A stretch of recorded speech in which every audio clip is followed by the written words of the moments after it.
Meta, enfin Facebook, vient de lancer la V2 de son intelligence artificielle Llama 2. Elle est presque aussi puissante que GPT-4, mais elle coûte 30 fois moins cher. Et surtout, elle est open source. Ce qui veut dire que contrairement à ChatGPT qui va enregistrer chacune de vos conversations, vous pouvez garder pour vous 100% de vos données. Petit bonus, mais il y en a plein d'autres, vous pouvez l'utiliser hors ligne. De nombreux experts estiment que c'est la release la plus importante depuis la sortie de ChatGPT en novembre 2022. C'est un gros sujet pour mes clients et donc pour moi. Donc j'ai passé énormément de temps sur Llama 2 et je vous livre toutes mes conclusions gratuitement dans cette vidéo. Aujourd'hui, on va voir 4 choses. 1. Pourquoi Meta a décidé de sortir Llama en open source plutôt qu'en privé. 2. Comment installer Llama 2 pas à pas gratuitement sur votre machine en local. Et le tout sans avoir aucune connaissance technique. 3. Mon analyse de Llama 2 versus GPT-4. Avant qu'on lance cette vidéo, je vous invite à vous abonner pour ne pas louper les prochaines vidéos IA. Allez, c'est parti. Pourquoi Meta a décidé de sortir Llama en open source plutôt qu'en privé? Alors pour moi, il y a 4 raisons majeures. Première raison, pour accélérer l'adoption de l'IA. Pour bien comprendre la philosophie de Llama, j'ai lu le guide d'utilisation responsable de Llama 2 fourni par Meta. Il y a des personnes, des entreprises qui sont pessimistes quant à l'arrivée de l'IA. C'est pas le cas de Meta, ils sont hyper enthousiastes et pensent que l'IA va créer des avantages concurrentiels durables au sein des entreprises et améliorer d'une manière générale les entreprises sur Terre. Donc, ils pensent que l'adoption doit être la plus rapide possible, sauf qu'il y avait un problème jusqu'à pas longtemps, c'est que l'IA était complètement inaccessible pour les petites et moyennes entreprises. En tout cas, pas en open source. 2. Améliorer la sécurité de l'IA. Pourquoi sont-ils corrompus?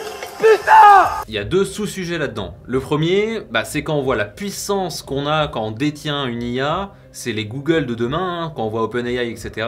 Ça peut nous inquiéter que ça soit détenu par quelques mastodontes dans le monde. Donc d'avoir une alternative open source, c'est assez rassurant. La deuxième partie, c'est la manière au sein de l'IA dont sont gérées les considérations éthiques en tout genre, qu'on n'ait pas juste une pensée hyper américaine, mais qu'on ait une pensée qui reflète bien le monde entier, qu'on n'ait pas une IA hyper raciste, qu'on n'ait pas une IA qui nous permet de créer des bombes, par exemple. Bref, comment on fait en sorte que l'IA est un apport positif à la société et pas l'inverse. Et ça, quand on voit le papier fourni par Meta à la sortie de Llama 2, qui explique un peu toutes les recherches et réflexions derrière Llama 2, et on voit que les considérations éthiques sont un gros sujet. Troisième raison, Meta cherche à rattraper son retard sur les concurrents. Évidemment, ils ont un intérêt business dans tout ça. Le fait est qu'ils sont à la traîne par rapport à OpenAI et Google notamment. Et donc, le fait de rendre ça open source, ils vont bénéficier de l'appui de la communauté pour développer plus vite. Et quatrième raison, améliorer l'empreinte carbone de l'IA. C'est un sujet dont on parle très peu aujourd'hui, mais qui est hyper important. Aujourd'hui, les modèles sont extrêmement lourd, là où Llama est très léger. Et qui dit très léger dit beaucoup plus facile et beaucoup moins coûteux en hébergement et donc beaucoup moins coûteux en empreinte carbone. Et ce qui est intéressant, c'est que Llama a fait l'effort de documenter l'impact carbone lié aux recherches de la création de Llama 2.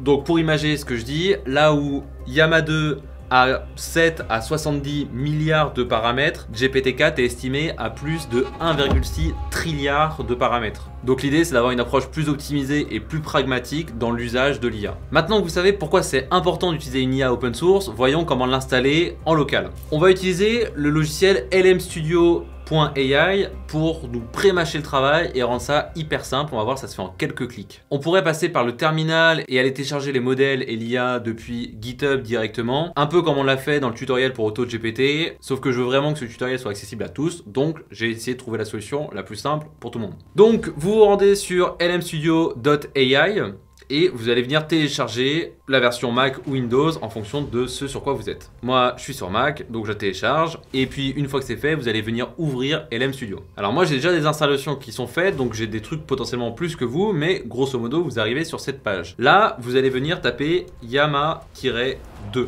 et vous cliquez sur Go. C'est bon, j'ai bien les bons résultats. Et là, on a plusieurs options. On a Llama 2 7B pour 7 billiards et Llama 2-13B pour 13 billiards.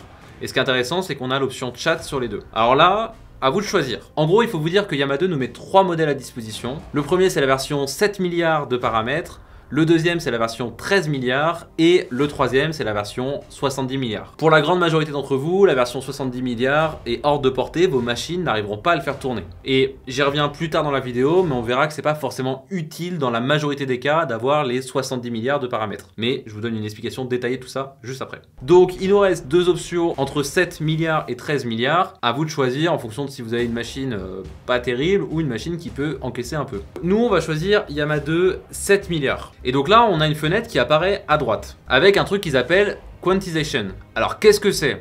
C'est une sorte de technique de compression qui permet de réduire l'empreinte mémoire et les exigences de calcul pour les modèles d'apprentissage profond. Bon, en gros, c'est comme une image, hein, plutôt qu'avoir un fichier de 1 giga, on a un fichier de 100 MO pour que ce soit plus simple à lire, mais on perd un peu en qualité. Pourquoi on prend pas le modèle 10 fois plus puissant? Parce que déjà il est 10 fois moins lourd. Là on a un modèle qui fait que entre 3 et 7 gigas, contrairement à la version 70 milliards qui fait entre 29 gigas et une cinquantaine de gigas. Bon, spoiler, sauf si vous voulez faire du code poussé ou des maths poussées, il n'y a pas un grand écart. Mais bon, j'y reviens plus tard dans la vidéo.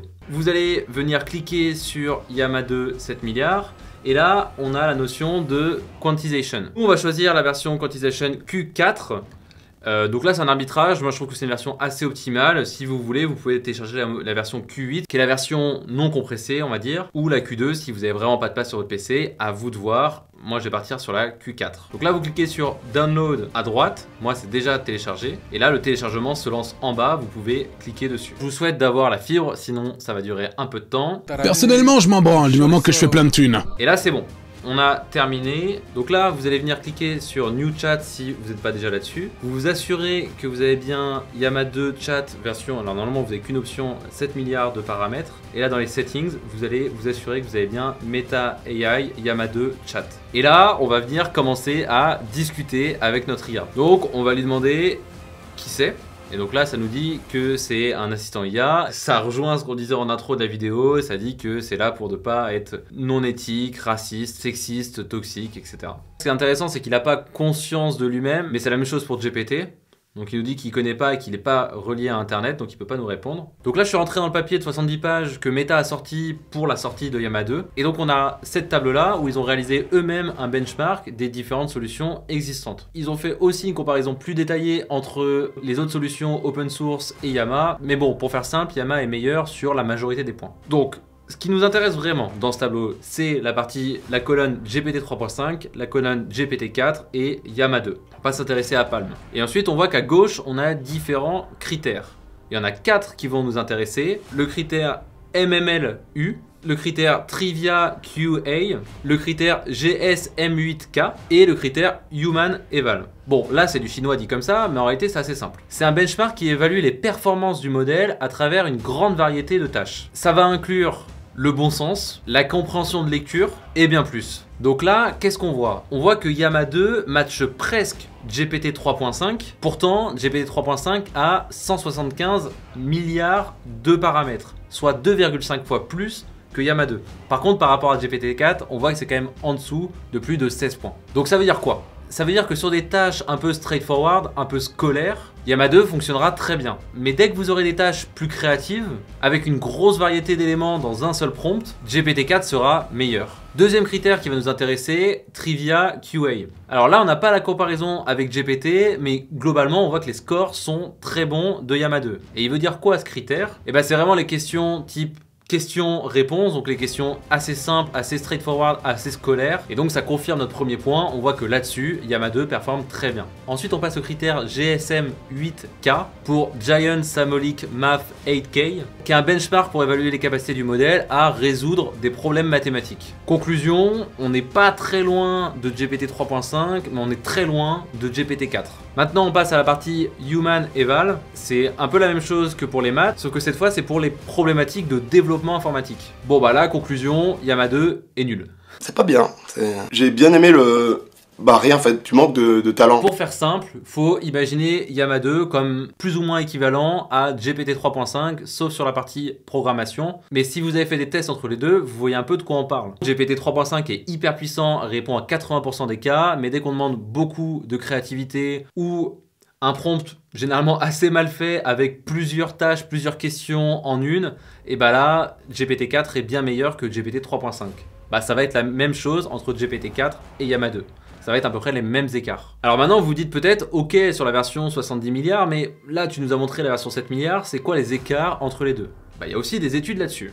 On y vient. Faut zoomer sur la dernière ligne de ce tableau, sur Llama 2, entre les différentes tailles de modèles. Donc il y a une version 34 milliards que Llama n'a pas publiée, donc on va pas s'y intéresser puisque on n'y a pas accès. Donc là, on voit que sur le code, il y a un énorme écart entre la version 7 milliards et la version 37 milliards. Mais bon, j'ai envie de dire, de toute façon, c'est tellement moins bon que GPT que on va pas aller chercher sur du code. On voit qu'on a seulement 8 points d'écart sur le raisonnement de bon sens. Par contre, sur la connaissance des mots, on a près de 15 points. La compréhension de lecture, pareil, on est de l'ordre de 8 points. Dans les maths, bon bah là on est vraiment nul sur Llama 7 milliards. MMLU, sur tout ce qui est multitâche, donc ce qui est prompt mal fait. Et là on voit que le gap il est énorme entre les deux. Donc soyez hyper efficient dans vos questions si vous utilisez la version 7 milliards. Sur la partie BBH, c'est pas très loin du premier critère. Sur tout ce qui est gros dataset, bref, sur des tâches assez complexes, pareil, on a un gros drop de plus de 20 points. Et AGI Eval, bah, c'est comme une évaluation globale. Et donc on voit un écart de 24 points, mais qui est surtout marqué sur la partie code et maths. Donc on voit qu'il y a un gap de pertinence hors maths et programmation qui n'est pas énorme, contrairement à un gap de performance demandée qui, lui, est énorme. Un autre élément entre Llama 2 et GPT-4 qui peut sembler évident, c'est que Llama 2 est strictement gratuit, même pour un usage commercial. Alors il y a une petite astérix, c'est sauf si vous avez plus de 700 millions d'utilisateurs actifs mensuels. Je pense que vous n'avez pas le problème, si c'est le cas, appelez-moi, faisons connaissance. Mais bon, je pense que c'est pas votre cas, ni le mien, donc tout va bien. Alors évidemment, il y a des coûts de serveur éventuels associés qu'il faudra payer, mais l'usage en lui-même est gratuit. La Perplexity AI qui finira vite par vous demander de payer en fonction de votre usage. Aujourd'hui, pour moi, si vous utilisez Llama 2, c'est que vous voulez contribuer à l'open source, c'est pour des notions de privacy, c'est pour avoir la sensation de faire les choses soi-même et éventuellement pour le mode hors ligne. Mais grosso modo, vous n'avez rien de tout ça si vous utilisez la version en ligne. Donc jouer avec, tester les 70 milliards de paramètres, c'est sympa. Évidemment, là, il n'y a pas beaucoup de données que vous allez transmettre, mais si c'est pour un usage quotidien, je trouve que c'est pas hyper pertinent de venir utiliser. Vaut mieux créer une machine virtuelle et installer Llama 2 vous-même, vous aurez un bien meilleur contrôle sur votre data. Mais sinon, beaucoup plus simple, utilisez GPT en attendant que tout ça évolue encore. J'espère que cette vidéo répond à toutes vos questions, j'espère qu'elle vous aura permis d'installer Llama 2 avec succès. Je vous invite à vous abonner pour pas louper les prochaines vidéos IA. Et d'ici la vidéo, prenez soin de vous. Ciao!